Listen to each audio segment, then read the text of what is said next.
Hello cousins and happy new year. Happy 2025.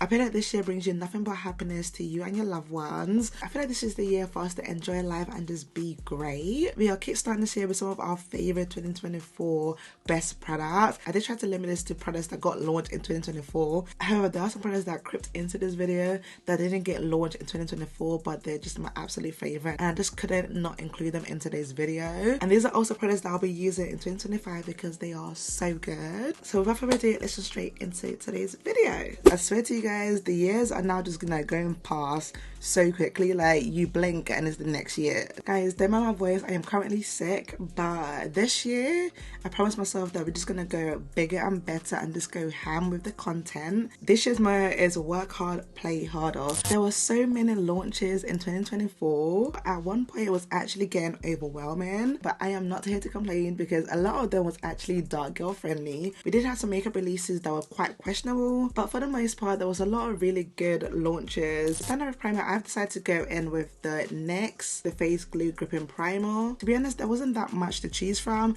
I was having a toss between the Huda Beauty Easy Blur Primer and the NYX the Face Glue Primer. I just ended up going with this one because one, it's affordable, two, it's a really good gripping effect. I don't like the way this applies on. It's a really good primer, but it's like thick and like you really need to like work it in, but like this just feels like a moisturizer on the face.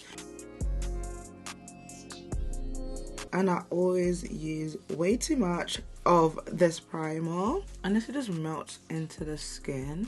I like this because it applies less tacky than the Milk Hydro Grip or the e.l.f. Power Grip, but it still has the same gripping effect. It applies like a moisturizer, but you can still feel the tacky and grippiness of it. Very convenient and easy to use. I really need NYX to drop the setting spray of this in the UK ASAP. Next is makeup setting sprays. Correct me if I'm wrong, but there wasn't that much, new makeup setting spray out, but I was using the Milani Make It Last Natural Finish setting spray a lot this year. I went through bottles of this. It's just so good at making sure that my makeup lasts all day, and it literally gives like a natural finish to your makeup, and this makes your makeup look not too cakey or heavy.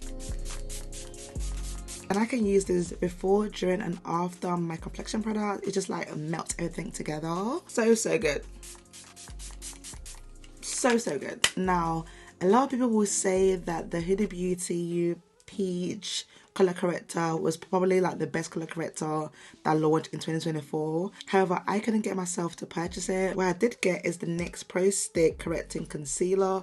I absolutely love this. Honestly speaking, I feel like 2024 was NYX's year. All the drops they had were really good. The shade I'm using is 15 Cocoa, and I just love to use this to cover up my dark circles and my hyperpigmentation around my mouth area. It's super easy to use, it glides on, it has good coverage. Literally, what is there not to love about this product? Like, it's just so good. Look at how it just blends like dark circles where.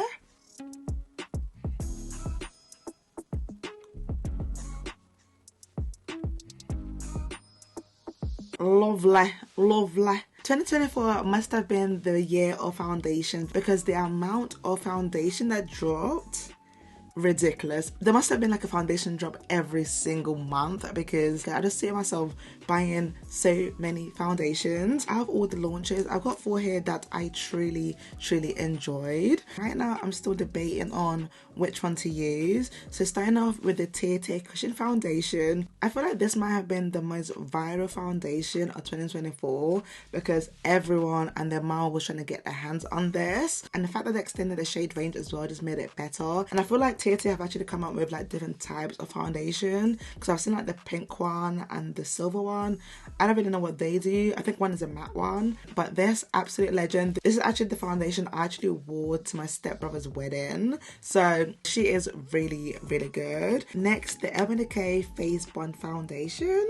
Now, I don't know if this came out the year before, but I definitely tried it out last year. If you're looking for a foundation to take on holiday with you, this is her. Like, this is her. Sweat proof, humidity proof, everything. Like, she is a gem. Super travel friendly as well. Like, you can just literally pop it into your bag. The shade range of this as well is amazing. I want to say they got 40 shades. The shade I wear in this is 37 Deep Neutral. For Drugstore, I really enjoyed the Revolution Silk Skin Luminous Serum Foundation. This foundation, again, really amazing. Very on trend. It gives a good medium coverage without feeling heavy on the skin. This comes in 20 shades. I also enjoyed the e.l.f. Soft Glam Satin Foundation. The price point of the foundation being £8 and having 36 shades available made this foundation go viral. The product itself is really good as well, but I feel like this is suitable for people with normal to dry skin. As you can see, all these foundations were really good launches, but the one I decided to go with is the one that I fell in love with instantly, and that is the Fenty Beauty Soft Lit Luminous Foundation. The reason why I love the foundation is the match of this is just impeccable. The shade I wear in this is 485. It has the most perfect neutral undertone and just blends like a dream.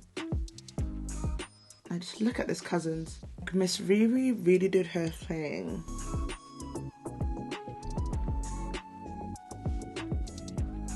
Concealer, I decided to go with the Rimmel London Multitasker Concealer. I really enjoyed this and the Sephora Best Skin Ever Concealer. These two are my top favourite, as well as the Huda Beauty Full Filter Concealer, but that didn't get released in 2024. And I absolutely love the shade 105 Cinnamon. It has good coverage. This year, I didn't really spend a lot on high-end concealers because a lot of the drugstore concealers were really coming in clutch. The one category that I feel like always get neglected is cream bronzers for deeper complexion. There wasn't that much launch of cream bronzers. The one that stood out to me the most was the Made by Mitchell Curve Cases. Then it came up with its Bold Concealers as well, which runs really, really deep. I do like it, but it's not my favourite. The cream bronzers that I used the most was my Be Perfect bronzer in the shade Fig and my NARS Laguna bronzer. I really like the undertone of this bronzer. It's like a lovely neutral undertone. Like, you can see it's not too warm. And I used to talk smack about this bronzer because it didn't run deep enough. But when I paired it up with my bronzer, game changer, because this gave me the depth that I need. And I like this because it's not too oily as well compared to like my Made by Mitchell Curve Case. It's just a tad too glowy. Liquid blush, GVS Place Liquid Blush in the shade Lady Love. Absolute favourite. It's been my favourite for, I want to say, the past 2 years now. She is gorgeous. If you're my shade or deeper, definitely try this shade. She is just absolutely stunning. The fireworks are going off right now. It is the 31st today. Going in with the Milani Make It Last setting spray. Next, this product didn't launch last year, but I picked it up last year and I've been loving it ever since. And that is the Charlotte Tilbury Airbrush Powder in the shade 3 Tan. I have got the shade 4, 2, 1, but for some reason I couldn't get the shade Tan because it always gets sold out. I finally got the shade Tan, but it wasn't travel size, but I didn't mind. I just wanted to get the shade just to see it, and I have fell in love with it ever since. It lightly sets my concealer really nicely. Like, look at the difference. Like, I was really late to the party. Well, I wasn't really late because I knew that she was good, but I just didn't have the right shade.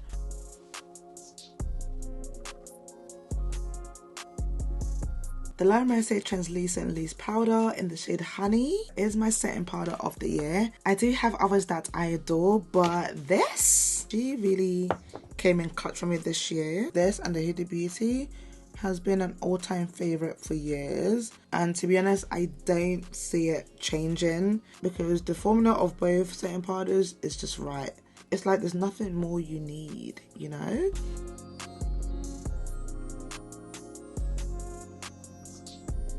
Another all-time yearly favourite is my Revolution Pro CC Perfecting Press Powder. This, I think, is my favourite setting powder ever. She is the one that I take on holiday with me. She's the one I use quite frequently. She's the one that I have stocked up on. I was scared that Revolution wouldn't bring it back. It just sets the face really well. Like, look at the difference.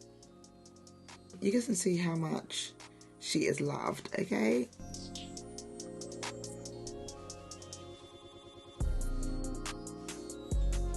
powder bronzer, I really enjoy the MAC Sunstruck Radiant bronzer. Again, for me, she is the perfect neutral undertone bronzer, and it shows up on my skin tone. And I like to pair it up with a warm tone bronzer, for example the Charlotte Tilbury Airbrush bronzer. Really starting to get my money's worth with this product because I can't use it by itself because it's not like deep enough, but when I pair it up, it helps me soften the edges of my bronzer so that it's not like harsh, everything's like nicely blended in. Now forgive me if I'm wrong, but I don't feel like there was a lot of eyeshadow drops this year. I feel like majority of brands will just focus on complexion products. Huda Beauty did drop her last large palette, the Icy eyeshadow palette, but I just couldn't bring myself to purchase that. Personally, I didn't feel like I would get a lot of use out of that palette, and I didn't feel like spending £60 on an eyeshadow palette that I'm only gonna wear like once or twice. And plus, because I have some of her other palettes, I feel like it wasn't really needed. However, I really enjoyed her pretty grunge eyeshadow palette. I was really into cool tone eyeshadow looks, and this was the perfect palette for me to achieve that. Huda Beauty eyeshadow palettes will always be top tier.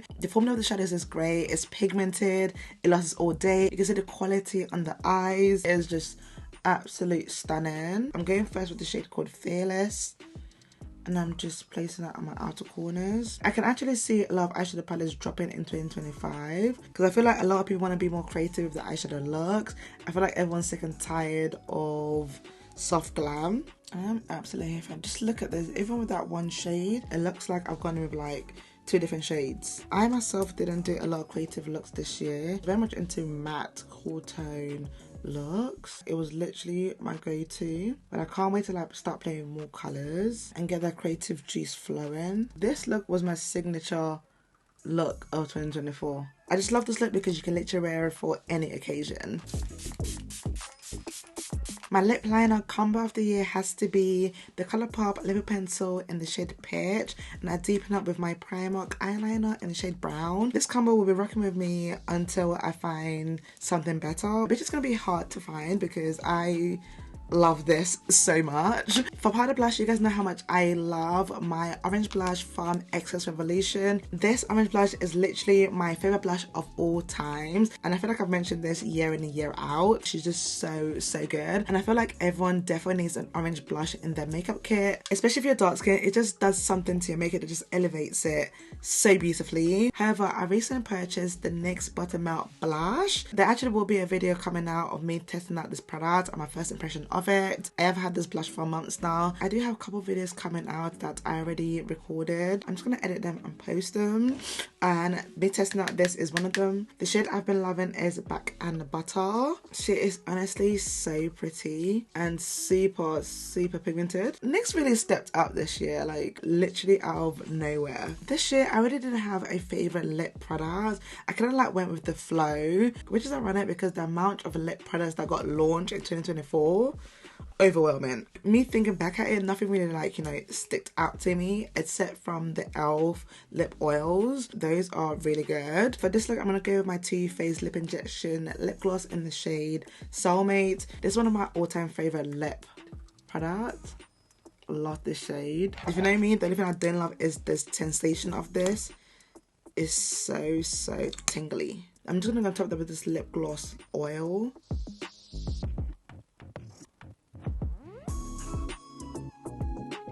Glossy lip will always have my heart. And this is my 2024 best product. Can you guys see the reason why I love these products? Let me know some of your favorite 2024 makeup products. And that is all for today's video, cousins. Like always, I love you guys so much, and inshallah I'll catch you guys in my next video. Bye, cousins. Mwah.